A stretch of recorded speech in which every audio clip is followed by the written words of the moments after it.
Hi and welcome to today's edition of Sunday Soldiers. Today we'll be talking about the amateur soccer scene in Singapore. Amateur league soccer there is currently going through a major boom. Teams are flocking to take part, companies are lining up to offer sponsorships, and amateur soccer levels are at an all-time high. A lack of logistical expertise, playing locations and proper administration have all been deterrents to organising soccer leagues in the past. Organisations are now sensing the profit to be made in amateur soccer and are quickly coming up with answers to those earlier obstacles.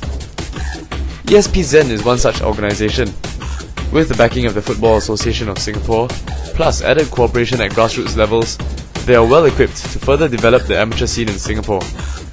In addition, ESPZen has ties with numerous secondary schools and recreational clubs for the use of their pitches. Joining us today over the phone is Darren Neubronner of Gabrielites Remix. Hi Darren, thanks for taking the time off for this interview.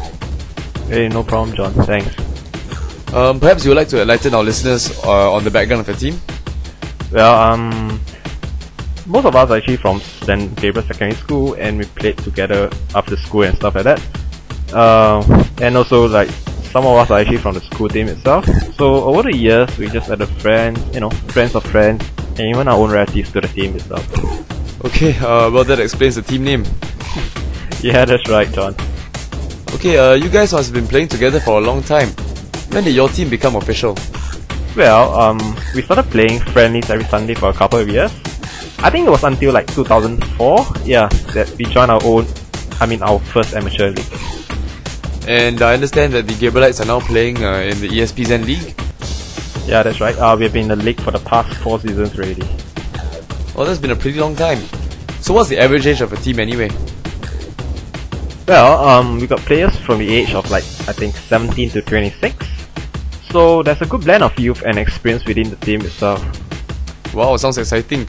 Has there been any progress with your team? Yeah, lots of it. We started from the lowest division, which is like Division 7. Now we are in Division 3. Well, that's a big jump. Where are your team positioned currently? Well, sad to say, I think this season hasn't been too kind to us. We are currently 4th in the table. Well, I guess it's because like a couple of players are actually having commitment problems, and some are enlisted into the national service. I guess injuries within the team hasn't really helped us either. I see. Well, let's talk about team administration. The average player in your team is in his early 20s. Who does what and how? Well, responsibilities such as calling out players for the games is actually rotated within the team members itself. We have a permanent treasurer who is in charge of fees to the league and all that. And of course, we have a captain who selects the team, who comes up with the formation and also the tactics for the game. That sounds pretty well organized. So how much on average does a player in your team have to pay per season? Oh John, the registration cost alone is quite expensive really. Added to the extra that we have to fork out for refreshments after the games and all that, I think, it costs about $120 per player each season. And how many matches are there in a season? Well, there are 14 games in total, 7 home, 7 away. Alright, speaking of money, do you ever have any problems collecting money from your players? We are lucky actually not to have that problem. I personally know a couple of teams who really have to chase after the players for the cash. Well, if that happens to our team, I think the richer players in the team would just have to come with more money. Yeah. Okay, I better not tell you my financial status if I join your team then. Yeah, that's right, John. But seriously, it's a collective thing. Everyone just have to chip in to make it a successful team. And I guess it really boils down to commitment to the team. Right, if you say so. So what about player selection? How do you pick the players who play? Obviously, playing at this level, you gotta pick the best 11. And if any of those in this category really has a bad attitude, then I'm sorry man, his place just has to go to someone else.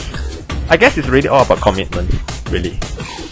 And has there been any politics within the team due to this arrangement? Well, of course there are people who are unhappy being left out. We are all good friends off the pitch, but at this level there's really no room for sentiment. Well said. Alright, we're coming to the end of our interview. Do you have any words of advice for teams out there who are aspiring to fly high at amateur level? I guess, like I said before, it's really all about commitment. I guess everyone just have to be really committed to making a team work out. It's of no use if few of us, burst their guts out for the team, and I mean both on and off the pitch, and everyone else just slacks off. Alright, great stuff, Darren. Thanks again for having this interview with us. It's my pleasure, John. Thank you. And that was Darren Newbronner once again of Gabrielite's Remix. For all you soccer enthusiasts listening in right now, that, in a nutshell, is everything you need to know about running an amateur soccer team. And that brings us to the end of this week's Sunday Soldiers. Remember to stay tuned next week for more on Singapore's amateur soccer scene. Till then, this is John, signing off.